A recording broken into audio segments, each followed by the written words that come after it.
বাজা বাজা ঠাকুরের দিকে তাকিয়ে।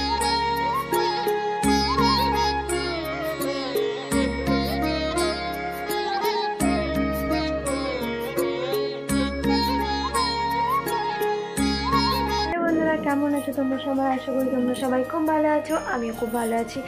অনেকদিন পর একটা নতুন ব্লগে তোমাদেরকে অনেক অনেক ভালোবাসা আর স্বাগত জানিয়ে আজকে ভিডিওটা স্টার্ট করছি। আমি ভয়েস মানে স্টার্টিংটা কী করে স্টার্ট করবো আমি তো সেটাই বুঝতে পারছিলাম না। তুতুন এত দুষ্টুমি করছে দেখো। এই যে এই ব্যাগটার মধ্যে তুতুনের সব আলমারিটা খোলা, জামা কাপড় বার করছিলাম। তো এই ব্যাগটার মধ্যে তুতুনের সব ছোটো ছোটো প্যান্ট থাকে, ঠিক আছে? সেইগুলোকে নিয়ে কী করছে দেখো, সব এই যে ড্রেসিং টেবিলে মানে যে রাখছে। কি করছিস তুই?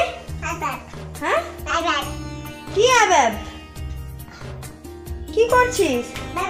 সব যে রেখেছিল ড্রেসিং টেবিলে আবার যে সব ব্যাগের মধ্যে রেখে দিচ্ছে। মোটামুটি কাজ খুব সুন্দর করে গুছিয়ে করছে। যাই হোক, আমি আর তুতুন এখন বেরোবো একটু। এই যে জামা কাপড় বের করেছি, তার কারণ আমার যার কার্তিক দিয়েছে, তো সেই কার্তিক পুজোতেই যাবো। আর আজকে তো কার্তিক পুজোই। হ্যাঁ, ব্লগটা তোমরা 2-3 দিন পরে দেখতে পারবে। যাই হোক, সঙ্গে থাকো, ভিডিওটা দেখতে থাকো, ভালো লাগবে ভিডিওটা। আর তুতুন সোনাকে একটু দেখে নাও। ওকে জাস্ট প্যাম্পাসটা পরিয়ে রেডি করেছি, আর জামা পরাতে পারিনি। হ্যাঁ হ্যাঁ, সব ঢুকিয়ে দাও সব ঢুকিয়ে দাও। আবার পড়ে যাবে। উফ, হ্যাঁ সব যেগুলো পড়ে আছে সেগুলোও ঢুকিয়ে দাও। চলো, পুজো শুরু হয়ে গেছে, যাবে না? না এবার দরজা লাগাও, আলমারির দরজাটা লাগাও। চলো চলো, তোমাকে নতুন জামা পরিয়ে দেবো। এই যে নতুন জামা পরিয়ে দেবো। পরবে না? আবার নতুন জামাটাকে নিচে রাখে।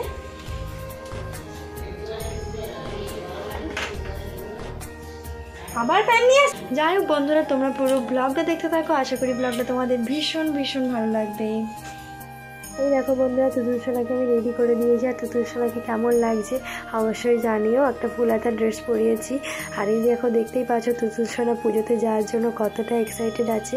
তাই ওকে আগে রেডি করে দিলাম, কারণ আমি যদি আগে রেডি হয় ও তাহলে দেখে ভাববে যে ওকে নিয়ে যাওয়া হবে না। যাই হোক, মোটামুটি ওকে আগে রেডি করে ওকে একটু মুখ টুকগুলো একটু মুছিয়ে ওকে একটা ক্রিম লাগিয়ে দেবো। কারণ এখন শীতকাল পড়ে গেছে, বাচ্চাদের গালটা একটু মানে জল দিয়ে ধোয়ার পরে দেখে কেমন খসখস করে বাচ্চাদের গালগুলো বেশি ফেটে যায়। তো সেই কারণে যে ক্রিমটা ও ইউজ করে নর্মালি ওটাই গালে লাগিয়ে দিলাম।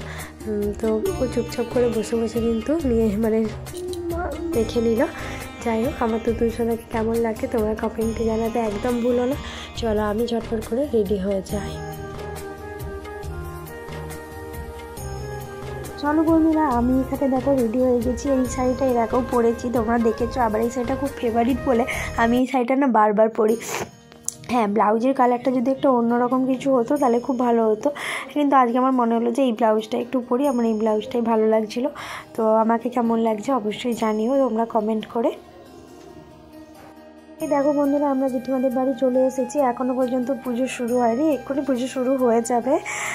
তার আগে একটু তোমাদেরকে কার্তিক ঠাকুরটার একটু দেখিয়ে দিলাম। আর এই যে দেখো, বলতে না বলতেই মানে এটা কিছুক্ষণ পরে ভিডিও টেস্ট করেছি।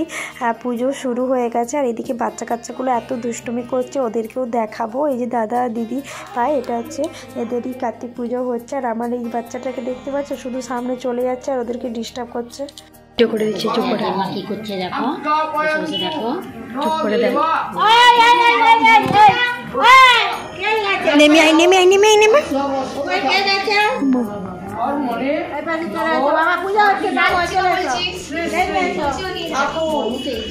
এই বনু চুপ করে বসবি। বনু চুপ করে বস। আই চলে এখানে বসে যাবি। চলে এই তো এখানটায় ঢুকে বসে যাবি।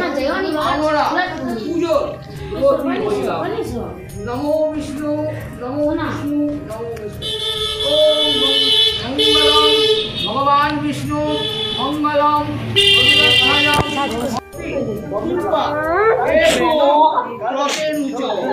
বাজা ঠাকুরের দিকে তাকিয়ে বাজা।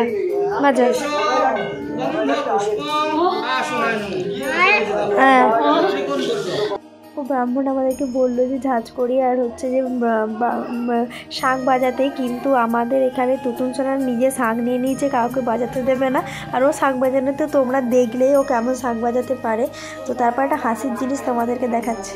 দেখো মজার জিনিসটা কি, সেটা হচ্ছে যে এই যে এটা হচ্ছে আমার একটা ননদের ছেলে, ওকে কোলে নিয়ে বসেছি। অন্য সময় কোনো বাচ্চাকে কোলে নিলে ও আগে যে মানে চলে যাবে, আমার কোলে উঠে যাবে, কিন্তু ওকে যে কোলে নিয়েছি সেরকম কিছু বলেনি। যাই হোক, মাঝখানে আমি তুতুনকে বাড়িতে খাওয়াতে নিয়ে চলে গিয়েছিলাম ওর জন্য ওকে। তো ওকে খাইয়ে ছাদে খাওয়ানো হচ্ছিলো, খুব ছোটোখাটোর মধ্যে অনুষ্ঠানটা হয়েছিল। সবাই খেতে খেতে এসেছিলো, বাট অনেকে আবার চলেও গেছে। তো লাস্টে আমি এসে একটু পরিবেশন করছি। আর পাপানকে বলছি যে পাপান তুই একটু আমার এই ভিডিওগুলো একটু করে দে। আর এখন পুজোর কাজও কিন্তু সব মিটে গেছে, ওই জন্য দিদিভাই চলে এসেছে। তো সবাই মিলে এই লাস্টে যে কজন বাকি ছিল সবাইকে একটু পরিবেশন করে লাস্টে আমরাও খেতে বসে গেছিলাম। আর সবার লাস্টে দিদিভাই ওরা খেতে বসেছিল। আর এই দেখো এখানে কিন্তু আমার তুতুন সোনা আছে, তোমাদেরকে দেখাবো। তার আগে বলছি যারা আমার এই চ্যানেলে নতুন, যারা আমার এই ভিডিওটা দেখছো, সবাই কিন্তু আমার চ্যানেলটিকে সাবস্ক্রাইব করে আমার পাশে থাকবে, ঠিক আছে? আর এই দেখো আমরা এখানে খেতে বসে গেছি। হ্যাঁ, কী হয়েছিল, লুচি হয়েছিল, পনির দিয়ে ফুলকপির তরকারি হয়েছিল, ছোলার ডাল হয়েছিল, পাঁপড় ভাজা, বেগুন ভাজা, আর মিষ্টি, চাটনি, এইসবই হয়েছিল। আজকের দিন আমাদের এখানে মানে মিল পেছালে মেছে দেয় অন্য জিনিসটা খেতে। জেঠিমাদের বাড়ি থেকে আমরা আবার চলে এসেছি। বাবা বাবা দাঁড়াও, তুতুন সোনাকে একটু ফ্রেশ করে দিয়েছি। দাঁড়াও। আর কি তুমি পাপা করবে? আচ্ছা পাপা করো, পাপা করো। হ্যাঁ কি ও পাপা করবে, ও খেলবে। আমি একটু ছিলাম, ও একটু আগে চলে এসেছিলো, একটু খেতে দিচ্ছিলাম। যাই হোক, তোমাদের এই ব্লগটা কেমন লেগেছে বন্ধুরা অবশ্যই কমেন্টে জানাতে ভুলো না। কার কার বাড়িতে কার্তিক পূজা হয়েছে সবটাই দেখবো, সবাই ভিডিও পোস্ট করো। তো চলো দেখা হচ্ছে তোমাদের সাথে নেক্সট ভিডিও নিয়ে। Tata, bye bye.